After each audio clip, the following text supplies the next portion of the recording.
Now, I have the privilege of introducing someone that does not need an introduction, but it is always a privilege to introduce Sister Helen. Sister Helen is a member of the Congregation of St. Joseph. She's the author of the best-selling book, Dead Man Walking, which is made into an Academy Award-winning film, and The Death of Innocents, an eyewitness account of wrongful executions, which was published by Random House in December of 2004. Helen is the initiator of many organizations who work to end the use of the death penalty, and Catholic Mobilizing Network happens to be one of them. We are also a ministry of the Sisters of the Congregation of St. Joseph. Helen has changed many hearts and minds across this country and the world with her speaking and her story. As we've heard today, it is the personal accounts and the stories that anchor the facts. We are grateful for all the work and the foundation that Sister Helen has laid in educating this country on the need to eliminating the use of the death penalty, to teach others that killing is wrong, is always wrong, and not a solution to a problem. So, without further ado, let's all welcome Sister Helen Prejean.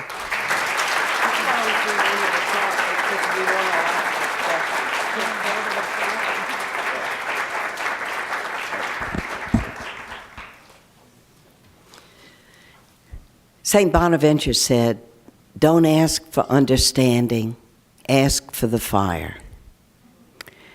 And when we have a personal witness of faith and grace in a person like Vicky Schieber, we've touched the fire of God's all-consuming love in our lives, rippling through us, even us, ordinary people, with all our limits, and God speaks through us.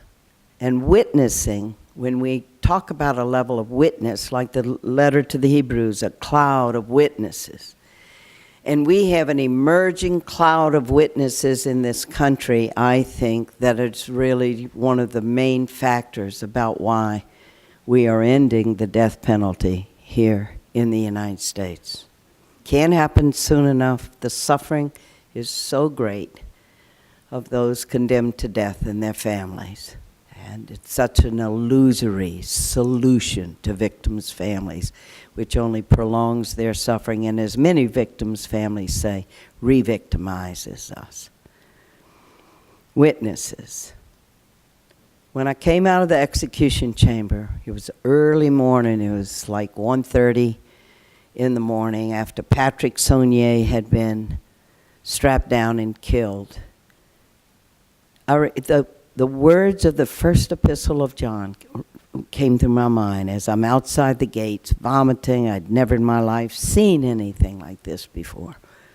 What our eyes have seen and our ears have heard and our hands have touched, this is the gospel we proclaim to you.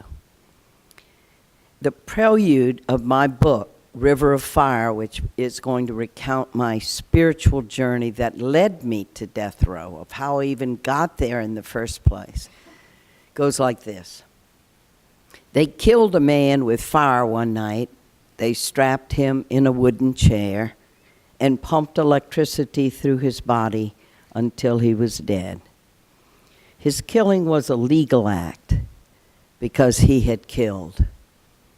No religious leaders protested the killing that night. But I was there. I saw it with my own eyes, and what I saw set my soul on fire, a fire that burns in me still. Now here is an account of what brought me to the killing chamber that night and the spiritual currents that pulled me there. And thus will begin my spiritual memoir. It's all about Holy Spirit, call, response, doing what we can within the limited understanding we have at the time, trying to be faithful, trying to respond. And knowing that when we awaken, when it opens to us, and the call becomes clear, it's always grace. Enlightenment is always grace. We could go into a cave 40 days, 40 nights, And we might be able to announce when we come out of the cave that we're going to be skinnier, just having bread and water. But we cannot announce that we're going to come out enlightened. Because enlightenment is always the direct action of God's Spirit in us. And in the formation that's part of belonging to a faith community is all going to be part of that when it comes together, when suddenly, which is what happened to me in coming to understand about the gospel of Jesus, and that charity was not ever going to be enough, that justice was required. And I lived in the suburbs of New Orleans. I had grown up in white privilege par excellence in Baton Rouge, Louisiana. As a young girl growing up, my father was a successful lawyer. We lived in a big house. The only way I knew African American people during the days of Jim Crow segregation in the South was as our servants. And I didn't even know Ellen's last name, who worked in the house with Mama. I didn't know Jesse's last name, who worked in the yard. And Mom and Daddy were always kind to Ellen and Jesse, and Daddy even helped them find some property, get a house, help Jesse get a good job at the refinery that was in Baton Rouge. But it was never about justice. And in fact, I didn't even see the suffering that came from racial segregation. And of course, that's what culture does. Culture tells us, oh, this is the way we do things here. This is the Deep South. And black people like to be with their own kind. So let them be in their own schools and let them be in their own churches. And it's good for blacks and whites to be separated. And I never questioned it. And that's what I mean by God's grace, when we come to see something. And of course, it kept me from seeing the suffering of what it would be like to be an African-American family traveling with your family, and you can't stop at a motel. You can't even stop in public restrooms. What is that humiliation of that father of that family? What does the mother go through? And when we are removed from seeing, then that is what I think allows us, because I could see it in my own life, to be separated from the people that are suffering. And so we will have our arguments about, oh, this or that, is this morally right, is that, around supper tables or in classrooms or whatever. But once we have seen with compassion the suffering, we're never the same. It changes us. That is what converts and changes us, is to look into the eyes, to experience the suffering, and to say, that's me, that's part of us.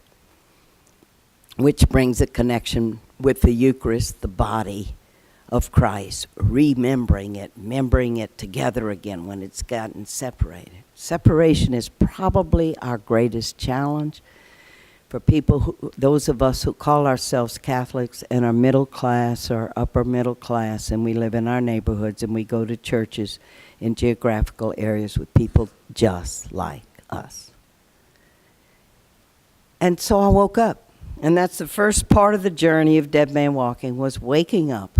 That I lived in the suburbs of New Orleans. We had 10 major housing projects with African-American people being shot and brutalized by the police, kids in public schools that would get to junior year, couldn't read a third grade reader, people dying because they didn't have health care. And I never saw it because I was separated from it and had no experience, direct experience of the people and of the suffering. So the crossing over that happened to me, and I simply share what happened to me as witness of God's grace in my life. And we each could tell our own story of waking up and what it led us to do and who we are and how God's life moves in us. Interesting, Jesus in Aramaic didn't have a word Savior, but there were a lot of words about life, coming that you have life. Don't walk around with a half life. Like the graffiti in Northern Ireland, is there life before death? I, who had a loving mother and father and a wonderful community of faith, Our Lady of Mercy Parish, growing up on the Rosary, growing up on Eucharist, growing up on a close-knit community of believing people with good hearts, and all that the Catholic faith has to offer us. I had no idea of what people were suffering. And I woke up, came to understand the call of Jesus was not simply to be kind to the people in the little tidal pool of those around me, but to cross over to where people were who were suffering so that they could teach me. They could be my teachers. And so when I go to Hope House and the St. Thomas housing projects, Sister Laurie Schaff, who had begun Hope House, and here's why you get humble. It's a humbling experience, because when I woke up, lo and behold, I get to Hope House, and people had awakened long before me. And here was Laurie Schaff, who began in '69. I didn't wake up till 1980, moving to the St. Thomas housing projects in '81. And Laurie said to me, Helen, you don't have to have a blueprint in your back pocket about how you're going to abolish poverty around the world. Just be neighbor and let the people teach you. And the people did. And it was like another country. All the rules were different. And that's what led me to write a letter to somebody on death row. It didn't take long to see the way our high school class, the way we talked about which college you're going to go to. Every family that I knew in St. Thomas had a grease rail with somebody in prison. And so one day, coming out of the Adult Learning Center, Chava Colon, who worked with the Louisiana Prison Coalition office, had a clipboard, he had a project. Anybody he met that day, he's going to ask him to be part of that project, and he bumped into me. I mean, I think a whole theology needs to be developed called Sneaky Jesus. Because we hadn't had an execution in Louisiana in over 20 years. So I'm learning about all the social justice issues. I hadn't noticed that the Supreme Court had put the death penalty back in '76. I didn't know they had overturned it in '72, finding it unconstitutional. Because it's disproportionately applied to poor people and minorities, duh. And then in '76 they had put it back, supposedly with these guidelines that are going to help juries. You know, it's not going to be arbitrary and capricious anymore. They're going to have these guidelines. They're going to be able to select out who deserves to die. And as the Supreme Court had said, only the worst of the worst. As if anybody knows what that means. No one knows what that means. You kill my mother, that's the worst of the worst. Any human being, irreplaceable, a universe is lost that cannot be replaced. It is always the worst of the worst to lose a human person that can never be replaced. Hey, Sister Ellen, you want to write somebody on death row? I said, sure. And I'm thinking, I'm an English major. I could write some nice letters to this guy. Never dreaming they were going to kill him. And so I wrote. And he wrote back. That's where the trouble started. If he hadn't written back, you know. But he did. And see, it's that, there's the spark. There's the connection. It's the encounter. Pope Francis is teaching us this. Get out there. It's theology of encounter, to meet people, because then they teach us. And that's how it happens. It's the encounter. And so then it led to, as perhaps you know, I visited him, and 2.5 years later, I'm there with him, and that's what that prelude is. They killed a man with fire one night. That was Patrick Saunier. I was there. I came out. It changed me forever. I didn't know it had changed me forever. I mean, all I know is that I was physically sick, but then it became clear to me. The people are never going to see this. This is a secret ritual behind prison walls. Why I had been brought in to be a witness, I'll never know. But I knew this. Once my eyes had seen what they saw, and I watched what it meant to take a defenseless person and lead them from a cell, this person that I had accompanied over 2.5 years. One time in the death house in Louisiana, a guard said to me, Sister, the man we kill in here tonight is a different person from that young, brash animal cursing God and everybody that came into this prison 15 years ago. And no matter how a human being changes in this freeze framing of human beings in an action and then they pay for their crime, we kill them anyway. Changing or It has nothing to do with it. Carla Faye Tucker, the way she changed her life after she killed 2 people with a pickaxe, bragged about it to everybody, blood everywhere in the room, made her sexually high, goes to death row in Texas, and I love this part, and stole a Bible. She said, I didn't know they gave them out free.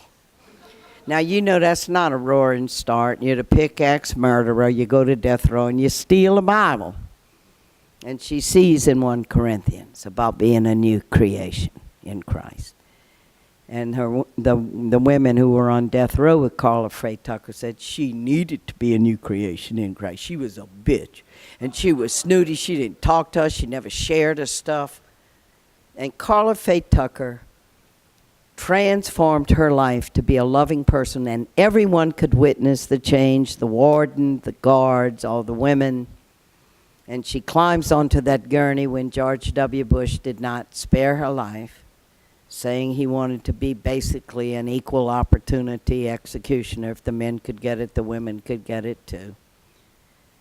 And climbs on that gurney and says, Lord Jesus, please help them find a vein quickly. And into your hands I commend my spirit.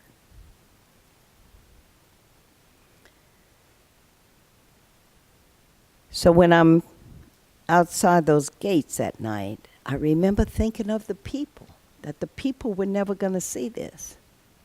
And it, you know, I didn't think of it then. Later it came to me that Jesus looked in the crowd with compassion, that they were like sheep without a shepherd. It's not. I have discovered this over the 25 years of crisscrossing this nation, talking to half the people in this country, it feels like, that it's not that the people have reflected deeply on the death penalty and have decided that they are for it. They never think about it. It's unreflected.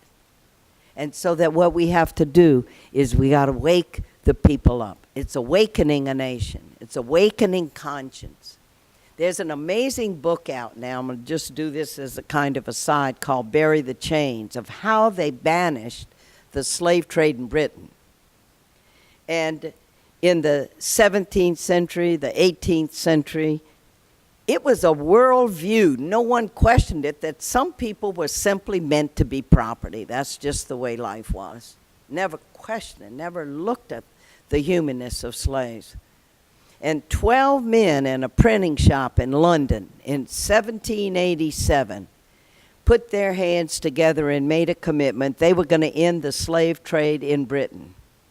And 20 years later, they did it in 1807. The British Parliament banned slavery. And it was a huge economic mainstay in the country. And all the British people hugely addicted to having sugar in their tea. And so it meant the sugar industry. And women participated in the campaign, women who couldn't even vote, but they were the householders who were buying the thing. And so they began to boycott sugar. And one of the big things that they did in this movement was they published in a newspaper. Everybody read the newspaper in those days. Benjamin Franklin called it, you had 2 breakfasts in America. One was breakfast and the other was reading the newspaper. That was what people did. They read newspapers, and they succeeded in making graphic a slave ship and how wide the slots were for those bodies to be transported across what was called the Middle Passage, chained at their neck and at their feet in the bottom of those ships to be brought over. And people saw the diagram. They didn't even have movies then, but they saw the diagram, and then just a few facts and how many people died on the way, and the lack of sunlight, the lack of food, the lack of everything. And people could identify. What causes empathy? When do we cross over and say those people, oh, that's me. Oh, what if that happened to my mother? What if that happened to my brother? What if that happened to me? And the same thing is happening with the death penalty. We have witnesses now. Executioners are giving witness. About within the last year, Newsweek magazine had a 2-page spread. The title of it is, I Committed Murder. The lead story, Jerry Givens, executioner in Virginia, kills 62 people, who makes a public confession to the nation. I committed murder. They got the title of the article from him. So here he is in Virginia, and they're executing people. Virginia, the 10 southern slave states do 80% of all the executions. And, you know, one of my biggest anguishes about the Supreme Court of the United States, they have determined the only way to establish evolving standards of decency is when a majority of states have abolished the death penalty. It's done in legislatures. That's the only way to establish evolving standards of decency. If they had eyes to see and ears to hear and a heart to feel, they could look at those words in the Constitution about cruel and unusual punishment. They could look at all the constitutional protections that people are supposed to be given of the lone individual brought up against the power of the state, a jury of their peers, an effective lawyer at their side, that race should not play a part in this.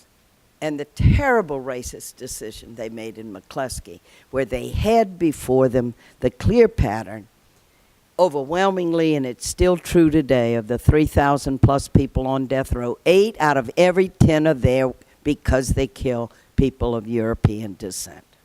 And when people of color are killed in this country, it does not matter, because if we don't value the life, we're not outraged over the death, and we're not going to seek the ultimate penalty. And they had a chance in McCluskey.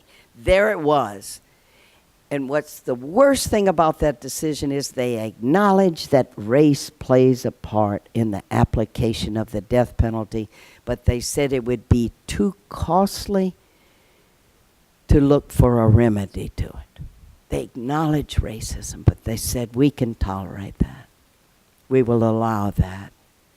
And you look back in the history of the court, and it's generally people of means, educated people of means who are elected to the court, selected for the court, and they are not in touch.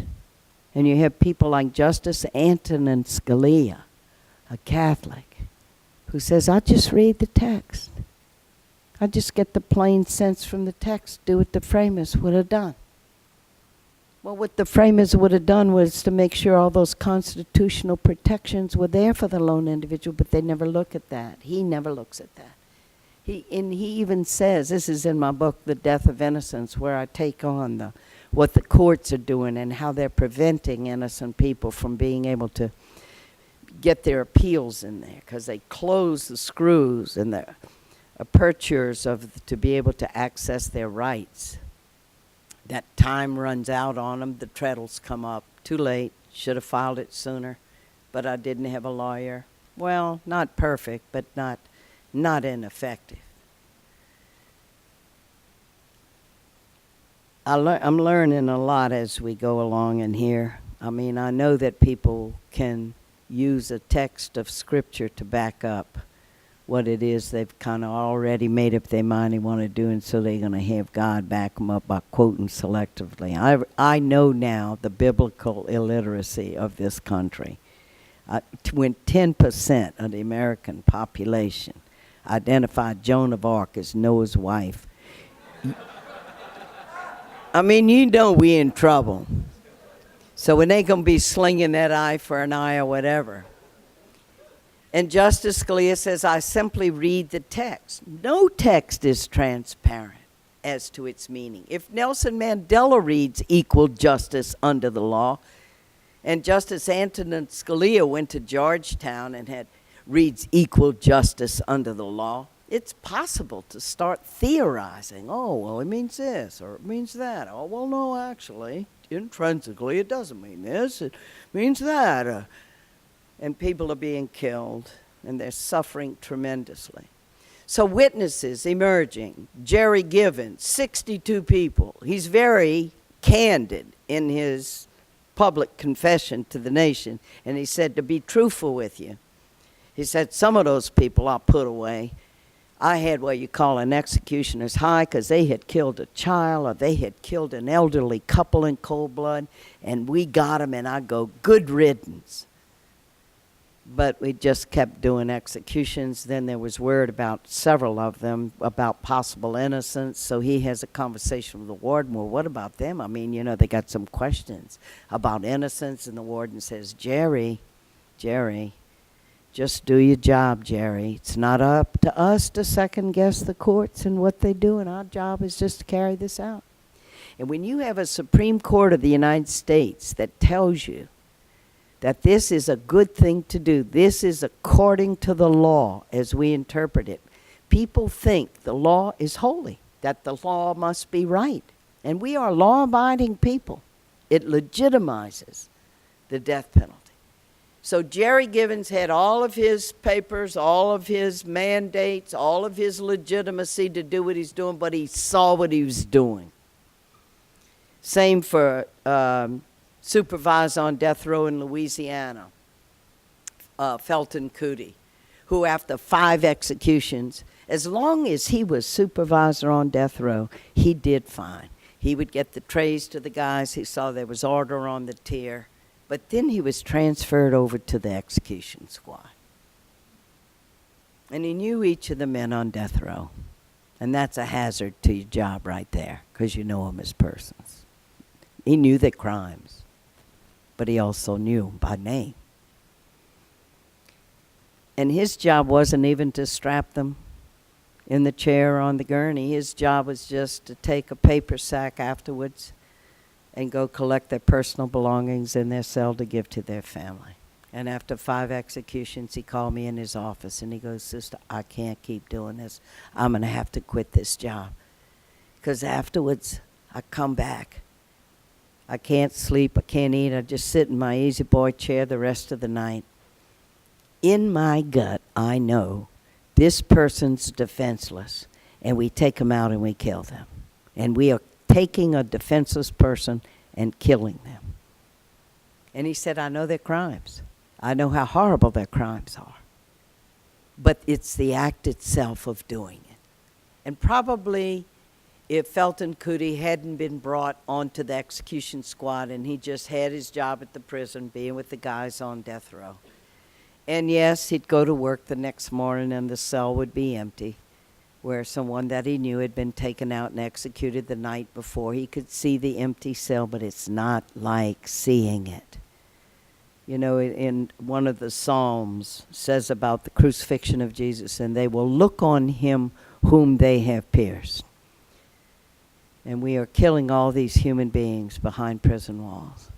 So my mandate has been simply, from the beginning, that came to awareness, I witnessed, and so I tell the story. And it took me a long time to wake up. I mean, I was 40-something years old before I got it about the gospel and that I needed to be on the side of the poor. I resisted all that social justice stuff. I was doing retreats. I was saying amazing things to the community. That's why you're always going to be humble with your community, see? In the community of the sisterhood that raises you up and carries you till you have enough maturity to maybe do something decent. And I'm saying things like, well, if the poor have God, they have everything, not by bread alone do people live. And I don't know what's happening to them. Just less than 1/20th of a mile away from me in the inner city of New Orleans. When I did research for Dead Man Walking, I found that there were more complaints about police brutality in New Orleans than any other city in the United States. I wasn't scared of policemen. If my car broke down in the middle of the night and a state trooper pulled up. But then you hear all the stories of the young men and what happened to them with the police. And Sister Kathleen Ballinger now, standing on the front porch of Hope House, witnessed it with Bobby Leonard, who was putting up a sign inviting families to get together who had people in jail. And we watched the police car drive up, and we saw him starting to harass him. Then we saw him throw him against the car, and he yells to us, Sisters, I got no drugs on me. They're going to try to plant drugs on me. Sisters, you're my witnesses. Waking up, seeing it.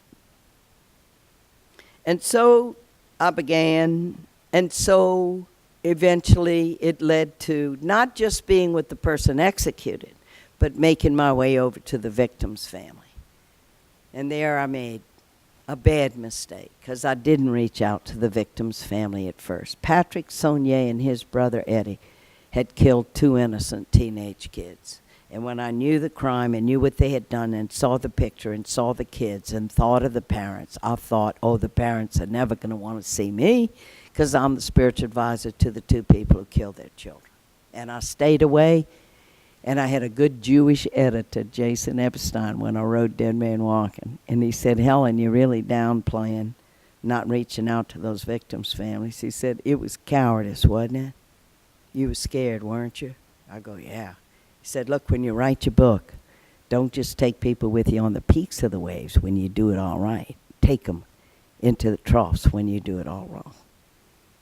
And then I had the amazing grace of experiencing the victim's family, Lloyd LeBlanc and his wife Eula, who had lost their son David, their only son. He said, sister, our family name died with David's death. And seeing this man who took me into his heart and to his inner journey of the rage over the loss of David, almost losing Eula, his wife. And he said, sister, everybody was saying to me, Lloyd, you got to be for the death penalty or it'll look like you didn't love David. And he went there. He said, I went there. I said, yeah, they're right. I wish I could pull the switch. I'd like to see him suffer pain. We have to rethink punishment. We have to rethink that we're going to punish people, that we're going to make them feel pain for their crime. We have to rethink prisons. We have to look about restoring, what does Pope John Paul call it? Medicinal. The healing of the human person. Yeah, keeping society safe, but we got to rethink punishment, because people think punishment, pain. There's just a lawsuit filed because the heat index in the human body of the men on death row in Louisiana reached, for 80 days, 160 degrees. So there's a lawsuit. It's cruel and unusual punishment in this brick building with no windows, no ventilation. And the letters to the editor were so cruel and mean and separated. Yeah, let them suffer. Put a picture of their victim there and let them sweat it out, because their victim doesn't feel anything now. Let them feel the pain. Justice Scalia, you're supposed to experience pain as part of death. It's part of the punishment of death. Pain. Why? Why? And it's about us, of course.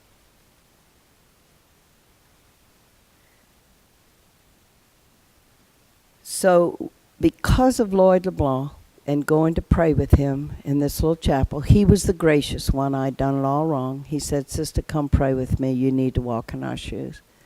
And I knelt by that man, keeping vigil before the Blessed Sacrament from 4 to 5 in the morning.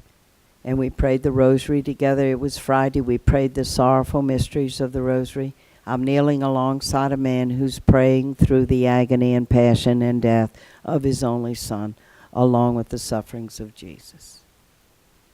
And when he takes me into his heart and his journey, he says to me, sister, I went there.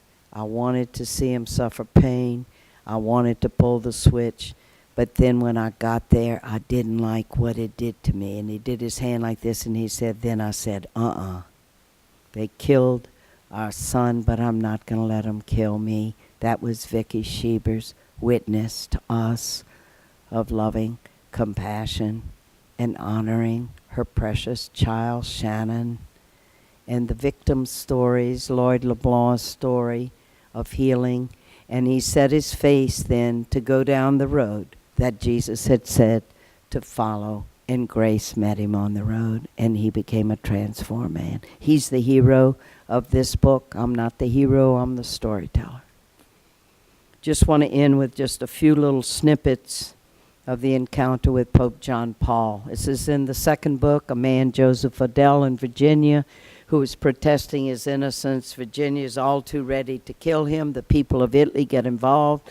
The night Joseph Odell is killed in the state of Virginia, 5 million people in Italy, stay tuned to their radios to hear about what would happen to Joseph Odell. The governor of Virginia, George Allen, got 10,000 faxes from people of Italy.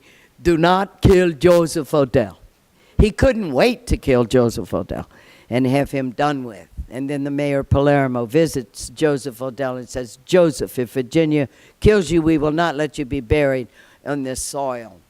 And we will ship your body, and we will bury you at a special cemetery with honor and dignity in Palermo, which is what happened. And that's how I got to have a direct dialogue with Pope John Paul. And it was in a letter. And it was around a lot of the issues that we were talking about today. And two main things in the letter to the Pope. One of the things I said about our Catholic bishops, I said, to the extent that our bishops and our leaders are close to the poor, they get it about the death penalty. To the extent that all of us are close to the poor, we get it about the death penalty. It's not just one more moral issue and whether or not it's morally right or wrong. It's what happens to poor people, because only poor people are selected for death. But the two main points of the dialogue with the Pope, and by the way, a dialogue with the Pope is no different from our dialogue with each other right now. It is what we do. It is how we witness to each other. We have experiences. We meditate on it. In the light of the prism of our faith in the gospel of Jesus, we share with each other and we grow. One was, I said, does the Catholic Church only uphold the dignity of innocent life? That's what the Catechism says. When I'm walking with a man to execution, he's been rendered completely defenseless, and he says, Sister, please pray God holds up my legs. Where is the dignity in this death? And the other was that in Evangelium Vitae, when he said, he pushed the death penalty to the edge, I thought we were going to have principled opposition, and I knew that's what we needed, because every DA in Louisiana who's a Catholic is quoting the Pope, and if there's any loophole, they're gonna quote it. And he said no. He pushed the death penalty to the edge and said, except in cases of absolute necessity. And I said, Your Holiness, every time a government executes anybody, they claim it's an absolute necessity. When you go in the airport in Malaysia, there's a big sign, anybody bringing drugs in, death penalty. We cannot allow governments to choose to take away human rights. We cannot be the arbiters of life and death, because we're never going to get it right. Any more than we get it right in the United States, no country gets it right, and Amnesty International has documented that people who are the poorest and most vulnerable, people who have the most prejudice against them, are the ones who are selected to die. It is never going to be able to be, as God sees each soul equally dignified, the dignity of the person. And I said, we need you. We need you to strengthen church teaching. We need to have principled opposition. And you know what he did. And I know 2266 in the Catechism. I mean, that's the only thing I know by number. Y'all know any parts of the Catechism by number? 2266, man. And the timing of it, okay? It's just that my letter went in. I wrote it January 1st. It was delivered in the week of like January the 20th, something like that. Right as the Catechism had been given to the Pope to give the definitive edition and his rubber stamp on it, we thought. And Ratzinger at the time, our Pope Benedict, had been in charge of the Catechism, sent it to the Pope for his final approval. And then I hear this announcement, there's going to be a delay because there was a part of the Catechism that was being changed. I couldn't read Italian. People are sending me the Italian. I go, what part? What part's going to be changed, you know? Waiting. And then I heard through Canada, through an education conference, that that was the part on the death penalty. But, you know, finally, the Pope changes, or we have a change in the teaching from the top down. It's finally up to us, the people, the catechesis, the getting to the people in the pews, the religious education, the RCIA, the talking with our people. That's where the change comes. Us with each other in faith communities. And the Catholic Church now has had one of the most dramatic changes of groups of people in this country. In 1996, 78% of the American public supported the death penalty, and 80% of Catholics supported the death penalty. And we had this terrible statistic in the middle of the 80s. The more people went to church, the more they supported the death penalty. Now, that's not promising. But by 2011, it had dropped in the American public down to 64, but among Catholics, it had dropped to 59%. It was a 20-degree drop in terms of attitudes toward the death penalty. And young people are being taught social justice all through in classes, and people are hearing it more in the churches. They're like 60-something% against the death penalty. And it's young people are really our leaders on a number of social issues that have to do with the human rights of individuals. So I'm just putting all that out there. I know we have a limited time here, Karen, right? And so we want to have time for questions and conversation. Do people have to write them, or can they belt them out? Emily?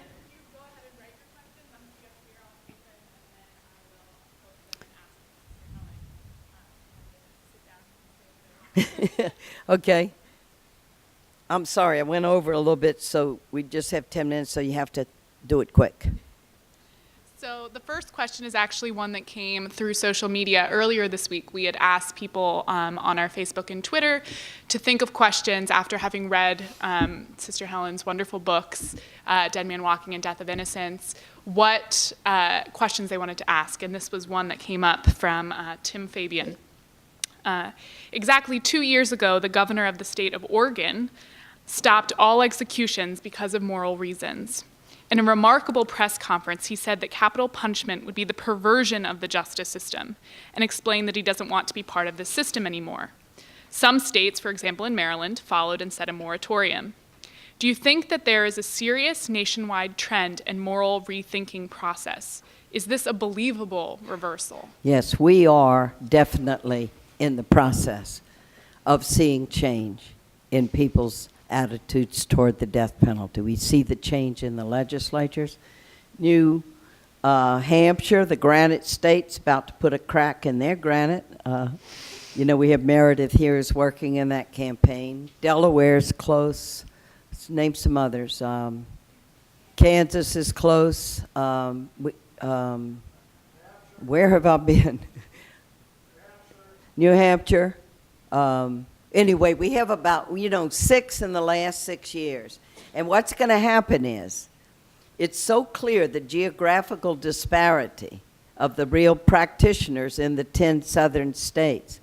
And we're going to have a tipping point of enough states that do away with it. We're going to be working very hard in California, working closely with the California leadership there in the Catholic Conference and the rabbis and the Protestant leaders there, because we almost made it with Prop 34, and so on the next round with California goes, that'll really help. Okay, well, what else we got? This one, this is good. This is a good one? Can we abolish the death penalty without strong, outspoken support for abolition from the Catholic bishops? I don't think we can end the death penalty without strong, outspoken support of the Catholic people. We are 65 million people in this country. Now that means when people have to name their religion, they identify Catholic. They may not have stepped in a church in the last 30 years, but if you're going to ask me my question, I'm Catholic. 65 million. And you know how I said no religious leaders protested the killing that night? I mean the people. It's us. How many ways can we learn this? That the people of God are the leaders, that we are the ones who live the gospel and make it real in the church. The bishops too, of course, and they have been taking leadership. But working with the Catholic bishops in California, what we want to do is say, Bishop, we don't just need you making a statement at a press conference. We have to have an active, vigorous catechesis of the people in the pews, so they're going to be the ones getting out there when we do the prop thing again in 2016. And bishops, we need you raising money. We got to raise $15 million for this campaign. It's $2.5 million just to get on the ballot. Just like you raise money for the cathedrals. Could you help us raise money for this campaign to end the death penalty, to put energy into campaigns, and that, to do that kind of leadership. So that's what we're going to be working on in California. And it's promising. The bishops went to death row.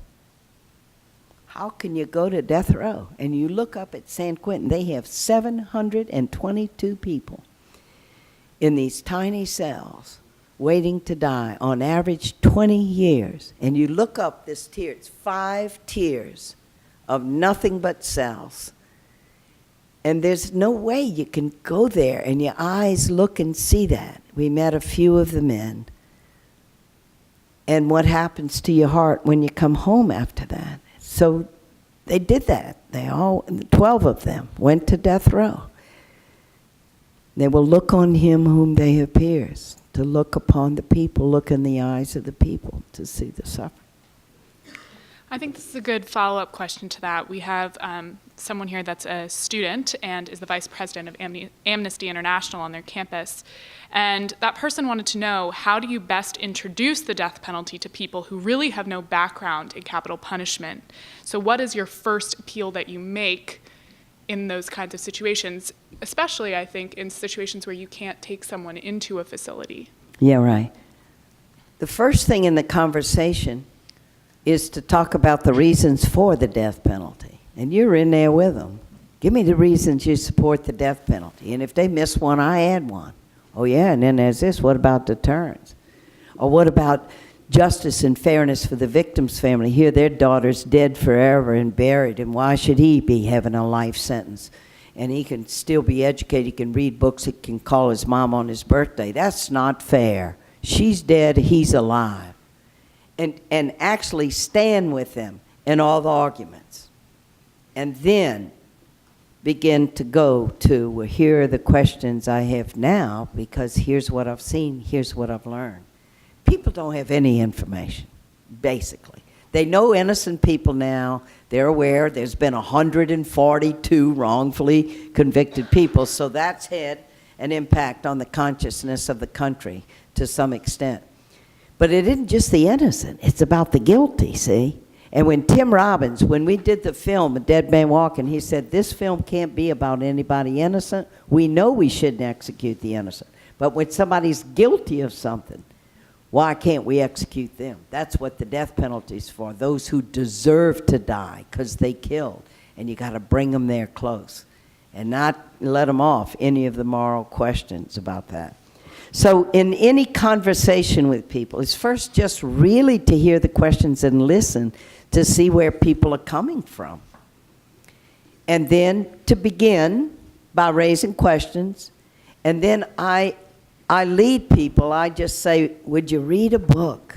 I didn't know the power of a book, but a book like Where Justice and Mercy Meet, a book is a quiet place where you go. You're not debating anybody, and you can change your mind and you can change your convictions of a lifetime because your imagination is at work in the stories and in the witnessing that comes through, as well as the information you're going to get.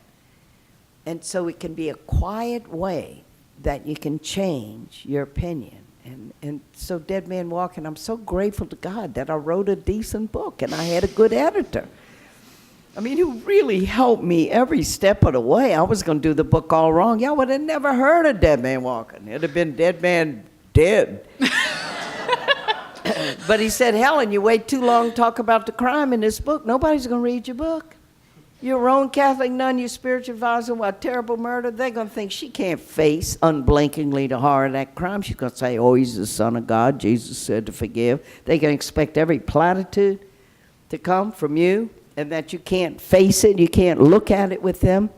And he helped me in so many ways in the shaping of the story of that book so that it was readable and people could make the journey. Okay, we got another one?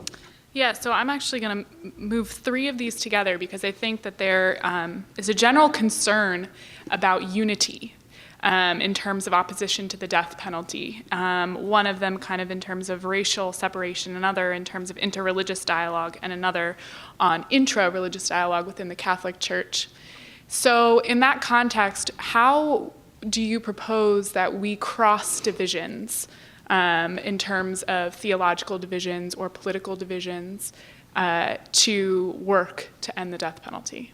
I'm going to quote Pope Francis: dialogue, dialogue, dialogue. That's Vatican II. That is the way, as a moral body, we persuade each other and help each other change. We have to talk to each other. We have to listen to each other. So we have to set up ways in which those conversations together can happen, and then we can pray together in it. Because when we go to pray, when we come to Eucharist, after we've been having discussions, and there it is again. This is my life given for you, calling us to love in a way that we have never loved before. And that's the heart of the unity, is around following the gospel of Christ, and to hear it again and again and again together on our knees. All the purpose, I love this, that Monsignor Swetland was saying about the purpose of preaching and teaching is finally to bring us to our knees. It's adoration. It's to love God. It's worship. And that's the aim. That's what religion is about. And all of this is to help us. So we got to pray together too. And it's when we do this as Catholics with each other, then we can all gather for Eucharist after we've been going in the to-ing and fro-ing and the pro-ing and conning and all that and this and that. And then we come, and then we gather again to deepen the conversation. I think that's a pretty good end. Well, Yeah. you no. approve of this, Evelyn? All you people out there who are web think all the streaming questions have this, been we're answered. glad you're with us today, or anybody Twittering or tweeting or whatever you're doing out there. We're glad to have you as part of this. It's neat to extend the community. Thank you.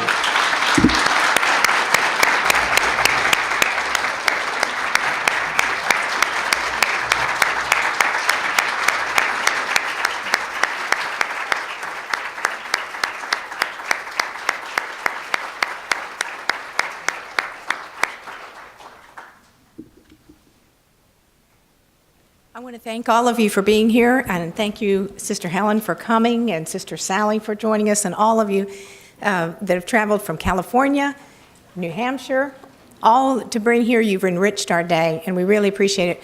But I want to extend a special thank you to Dr. Steve Schneck and his whole department and staff that are probably already running out there to taking care of all of the other details. Yeah, there was a row of them over here, and all of the work, there you go, Lydia, Winchat, and Daniel, as far as setting up the website, the registration, the programs, all of the work that they've done, and of course feeding us lunch. So thank you so much.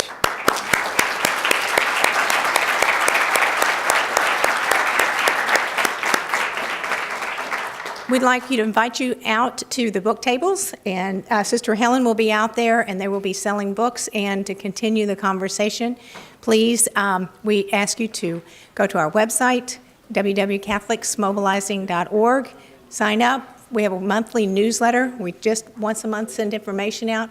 We've got continued information that is generated as far as for materials for youth.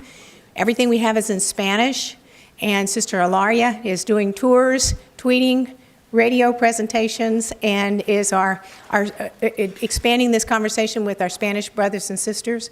And then also Kathy Jarbo is out working with all of the states that have legislative action taking place. And Wayne Hipley is over here creating beautiful, prayerful, wonderful experiences for our youth to take this through story to their heart, contemplate it in prayer, and learn the teachings in a restorative manner. So I'm grateful for all of the staff here from Steve Schneck's department and from Catholic Mobilizing, and have a good evening. Thanks again.